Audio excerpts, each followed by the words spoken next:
Quý vị đang đến với chương trình Điểm tin quốc tế phát sóng ngày 28 tháng 10. Vừa qua, Tổng thống Mỹ Joe Biden đã tham dự và phát biểu tại Hội nghị Mỹ-ASEAN lần thứ 9 theo hình thức trực tuyến. Đây là cuộc gặp cấp cao đầu tiên sau 4 năm giữa một Tổng thống Mỹ và các lãnh đạo ASEAN kể từ năm 2017. Có những nội dung chính gì trong hội nghị được các nhà lãnh đạo thảo luận và thông điệp mà Washington muốn gửi đến các quốc gia Đông Nam Á sau sự kiện này như thế nào?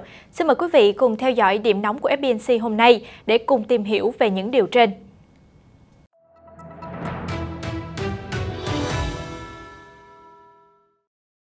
Biển Đông là một trong những nội dung chính tại cuộc họp trực tuyến của ASEAN diễn ra vào ngày 27 tháng 10, với sự tham gia của các thành viên trong khối, Nhật Bản, Hoa Kỳ, Trung Quốc cùng một số đối tác. Từ lâu, Đông Nam Á đã trở thành đấu trường chiến lược giữa Mỹ và Trung Quốc. Bắc Kinh bị cáo buộc nêu yêu sách chủ quyền phi lý đối với phần lớn Biển Đông, ra sức bành trướng quân sự và gây sức ép khốc liệt đối với Đài Loan. Trong khi lãnh đạo các nước Đông Nam Á bày tỏ lo ngại về xung đột ngày càng sâu sắc giữa Hoa Kỳ và Trung Quốc, thì phát biểu tại hội nghị vừa qua, Tổng thống Joe Biden cam kết Hoa Kỳ sẽ sát cánh cùng các đồng minh ASEAN bảo vệ tự do trên các vùng biển, bảo vệ dân chủ và nhân quyền. Ông Biden cũng khẳng định Mỹ quan ngại sâu sắc về những hành động khiêu khích và bắt nạt của Trung Quốc ở eo biển Đài Loan. Trong khi đó, Thủ tướng Trung Quốc Lý Khắc Cường hôm 27 tháng 10 nói rằng việc duy trì hòa bình, ổn định và tự do hàng hải ở Biển Đông phục vụ lợi ích chung của tất cả các bên. Theo các nhà quan sát, những tuyên bố của ông Lý ngược với tất cả hành động Trung Quốc đang thực hiện, nói giống với phát biểu của Chủ tịch Tập Cận Bình năm 2015 khi cam kết không quân sự hóa Biển Đông. Tuy nhiên, ngay sau đó Trung Quốc tăng tốc bồi đắp và trang bị vũ khí tới những đảo chiếm đóng. Cũng trong hội nghị cấp cao ASEAN-Mỹ, vị chủ nhân Nhà Trắng còn điểm lại khoản tài trợ hơn 200 triệu đô la Mỹ thời gian qua nhằm đối phó đại dịch và hỗ trợ 40 triệu liều vaccine cho các nước trong khu vực Đông Nam Á. Đáng chú ý, Washington dự kiến sẽ công bố thêm một chương trình khác trị giá hơn 100 triệu đô la Mỹ để tăng cường mối quan hệ với các nước khu vực. Theo giới phân tích, cuộc gặp của đương kim Tổng thống Hoa Kỳ với các lãnh đạo ASEAN lần này phản ánh nỗ lực của Washington nhằm thu hút đồng minh và đối tác trong nỗ lực đẩy lùi đà bành trướng của Bắc Kinh. Cũng như Reuters đưa tin, Trung Quốc đang đầu tư mạnh vào các nước châu Á dưới chiêu bài cải thiện hạ tầng cơ sở và kinh tế, thương mại, nhưng dư luận tại nhiều nước ngày càng lo ngại trước nguy cơ bị sa vào bẫy nợ của Bắc Kinh. Giữa lúc đó, chính quyền của Tổng thống Biden đã mô tả Bắc Kinh là thách thức dài hạn hàng đầu của Mỹ.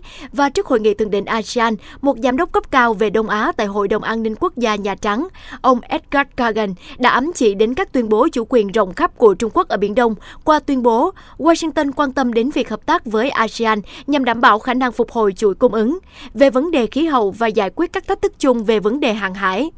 Trên cơ sở đó, có thể thấy cuộc gặp gỡ của ông Biden cũng phát đi tín hiệu rằng vai trò trung tâm khu vực của ASEAN là không thể thay thế và là một phần quan trọng trong chiến lược Ấn Độ Dương-Thái Bình Dương, tự do và rộng mở của Mỹ.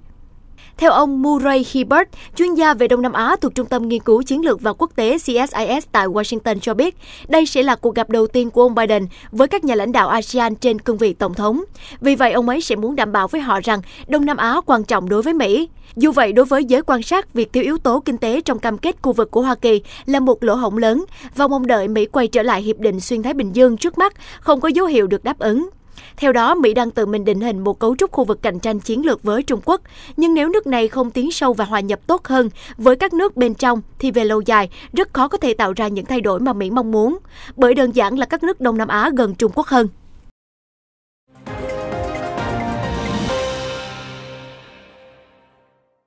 Chúng tôi sẽ tiếp tục cập nhật những tâm điểm thế giới khác ở bản tin tiếp theo. Còn bây giờ, xin đừng vội chuyển kênh, hãy cùng FBNC theo dõi tin tức nóng nhất về tình hình thế giới trong phần điểm tin nhanh. Thưa quý vị, tướng Mark Milley, Chủ tịch Hội đồng Tham mưu trưởng Liên quân, là quan chức đầu tiên của Mỹ chính thức xác nhận Trung Quốc thử vũ khí siêu vượt âm. Trước đó, các chuyên gia quân sự cho rằng Bắc Kinh đang theo đuổi chương trình vũ khí có thể vươn đến quỹ đạo trái đất và chọc thủng lá chắn phòng không Mỹ cũng như mọi quốc gia trên địa cầu. Liên quan đến vấn đề Đài Loan, từ đầu năm đến ngày 27 tháng 10, Cơ quan Phòng vệ hòn đảo ghi nhận tổng cộng 680 lần xâm phạm của chiến đấu cơ Trung Quốc vào vùng nhận dạng phòng không ADIZ của hòn đảo. Lãnh đạo phòng vệ Khâu Quốc Chính dự kiến sẽ trả lời chất vấn của lập pháp viện Đài Loan về vấn đề bảo vệ vùng trời trong hôm nay. Giữa lúc đó, lãnh đạo Đài Loan Thái Anh Văn lần đầu tiên khẳng định bà tin Mỹ sẽ giúp bảo vệ hòn đảo khi bị Trung Quốc tấn công. Nói trong cuộc phỏng vấn với đài CNN, bà Thái cũng lần đầu tiên xác nhận quân đội Mỹ hiện diện tại hòn đảo tự trị, dù số lượng không nhiều như các thông tin. Mặt khác, lực lượng tuần duyên Đài Loan vào hôm nay ngày 28 tháng 10 sẽ triển khai tàu tuần tra thứ 3 thuộc lớp An Bình, trong khi chiếc tàu thứ 4 cũng được hạ thủy vào cùng ngày. Mỗi tàu đều được có bộ phận cơ bản để có thể lắp đặt các tên lửa chống hạm Hùng Phong 2 và 3 trong thời chiến. Ngoại trưởng Hoa Kỳ Antony Blinken vừa qua đã thông báo về một kế hoạch cải tổ Bộ Ngoại giao. Ông muốn xây dựng chính sách ngoại giao của Mỹ dựa trên 5 trụ cột: đa phương, kinh tế, sức khỏe toàn cầu, chống biến đổi khí hậu và an ninh mạng. Trong một diễn biến khác, Israel mới đây xúc tiến kế hoạch xây thêm 3.000 ngôi nhà cho người Do Thái ở vùng chiếm đóng bờ Tây. Bất chấp dự án này bị đồng minh Hoa Kỳ chỉ trích gay gắt, Mỹ phản đối mạnh mẽ vì kế hoạch phá vỡ viễn cảnh tiến tới giải pháp hai nhà nước để giải quyết mâu thuẫn Israel và Palestine. Theo Reuters, Điện Kremlin vừa cho biết rằng họ lo ngại về việc Thổ Nhĩ Kỳ quyết định bán máy bay không người lái chiến đấu cho Ukraine, bởi máy bay không người lái của Thổ Nhĩ Kỳ có nguy cơ làm mất ổn định tình hình ở miền đông Ukraine. Trong khi đó, phía Ukraine cho biết họ đã triển khai máy bay không người lái để buộc phe ly khai thân Nga ngừng bắn vào hôm thứ Ba, ngày 26 tháng 10. Tại Iran, nước này vừa thông báo đàm phán hạt nhân với 6 cường quốc sẽ được nối lại vào cuối tháng 11. Theo một quan chức Iran, thời gian chính xác dự kiến công bố vào tuần sau. Quý vị có thể theo dõi lại bản tin thời sự quốc tế phát sóng lúc 11 giờ trên kênh FBNC để biết thêm chi tiết. Hãy cùng chuyển sang một số thông tin xã hội thời sự nóng nhất. Thưa quý vị, tại đảo quốc sư tử Singapore, trong 24 giờ tính đến ngày 27 tháng 10 vừa qua, nước này đã lập kỷ lục mới với hơn 5.300 ca mắc mới, tăng cao bất thường so với mức hơn 3.000 ca trong những ngày qua. Singapore cũng ghi nhận thêm 10 ca tử vong, nâng tổng số bệnh nhân không qua khỏi lên 349 ca. Sân bay quốc tế chính của thủ đô Bangkok, Thái Lan vừa tiến hành diễn tập đón du khách nước ngoài vào hôm qua ngày 27 tháng 10. Theo đó, các nhân viên sân bay đóng vai khách nước ngoài để kiểm tra việc vận hành hệ thống nhập cảnh trước thềm Thái Lan tái mở cửa du lịch quốc tế vào tháng sau. Giữa lúc tình hình dịch bệnh ở Nga đang có những chuyển biến phức tạp, nhiều người dân nước này cho rằng đây là thời điểm lý tưởng để đi nghỉ mát ở các vùng biển quốc tế, thay vì ngồi ở nhà và chịu các hạn chế phòng chống dịch. Theo các lệnh phong tỏa mới, người dân sẽ có một tuần nghỉ việc có lương để làm chậm sự lây lan của đại dịch. Tại Đức, trong tuyên bố chung đưa ra ngày 27 tháng 10, lãnh đạo 3 đảng của nước này cho biết tất cả những quy định chống dịch bệnh như bắt buộc đeo khẩu trang, hạn chế vào quán bar hay nhà hàng, cũng như xét nghiệm COVID-19 trong các trường học, đều có thể được bãi bỏ vào tháng 3 năm 2022. Miền Nam Italy hôm thứ Tư đón cơn bão mạnh gọi là Medican, từ dùng để gọi bão mạnh hiếm xảy ra ở vùng địa Trung Hải với sức gió hơn 100 km/h và tạo ra sóng đánh cao hơn 5 mét. Cơn bão dữ dội đã hoành hành đảo Sicily suốt nhiều ngày, nhấn chìm phía đông hòn đảo trong biển nước và khiến ít nhất 2 người thiệt mạng. Còn tại Tây Ban Nha, tình trạng nước biển dâng đang đe dọa nhấn chìm các bờ biển trũng ở Đông Bắc, xâm phạm cuộc sống của những người dân địa phương. Chính phủ đặt mục tiêu đền bù 2.055 mẫu đất tư nhân ở đồng bằng sông Ebro, đánh dấu nỗ lực giải quyết vấn đề môi trường lớn nhất châu Âu cho đến nay.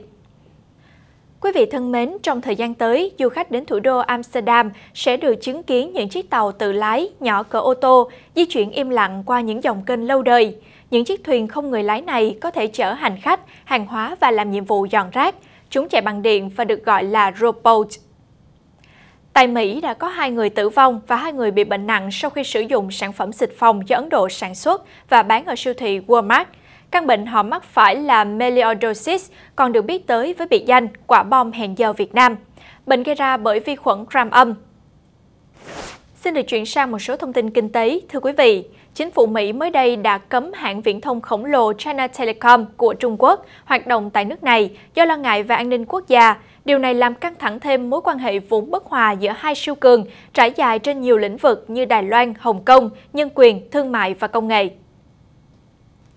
Một thông tin thú vị, từ năm 2024, hành khách bay đến thủ đô Rome của Ý có thể đi taxi vào trung tâm thành phố nếu dự án giữa công ty vận hành sân bay và một công ty khởi nghiệp của Đức trơn tru theo đúng kế hoạch.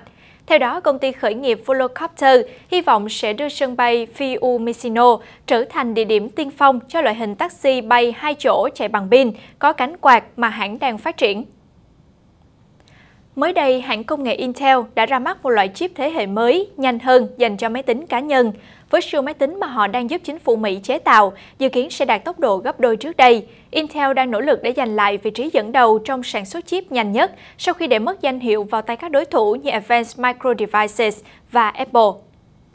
Tại Hàn Quốc, lượng hành khách đến và đi tại sân bay quốc tế Incheon đã tăng lên trong thời gian gần đây nhờ các biện pháp phong tỏa và giãn cách xã hội để đối phó đại dịch đã được chính phủ nới lỏng. Tổng công ty điều hành sân bay quốc tế Incheon cho biết số lượng hành khách trong tháng 8 là 338.000 người, tăng 44% so với cùng kỳ năm ngoái. Quý vị vừa theo dõi điểm tin nhanh về tình hình thế giới trong vòng 24 giờ qua.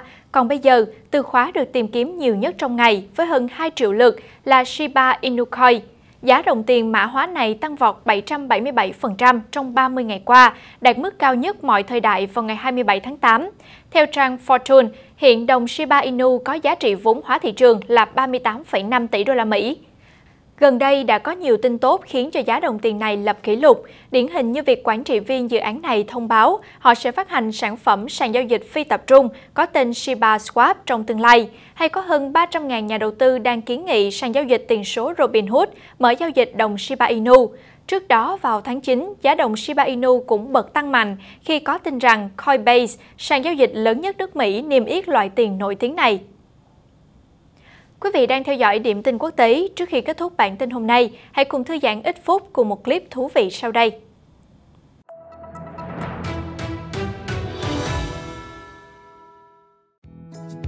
Diễn viên đóng thế người Bồ Đào Nha Kevin James đang nỗ lực để lập kỷ lục trình diễn màn giữ cân bằng trên chiếc xe mô tô của anh tại 50 thành phố trên khắp thế giới. Điểm thử thách đầu tiên là ở thủ đô London, nước Anh. Chia sẻ với Reuters, anh James nói, "Chà, tôi đã thực hiện động tác giữ thăng bằng trên ván trượt trong một cảnh đóng thế tại rạp xiếc. Cần nhiều thời gian tập luyện lắm, vài năm chứ không ít. Và giờ tôi muốn thách thức bản thân và phá kỷ lục ở London." Màn trình diễn đầu tiên của anh diễn ra tại đài quan sát hoàng gia ở Greenwich Park, London. "Tôi thực sự hạnh phúc, thực sự hào hứng. Đây là cơ hội tuyệt vời để mang lại niềm vui cho mọi người. Thật vui khi trở lại những ngày bình thường sau đại dịch. Hãy cùng thưởng thức một số cảnh giữ thăng bằng ngoạn mục của anh chàng này nhé."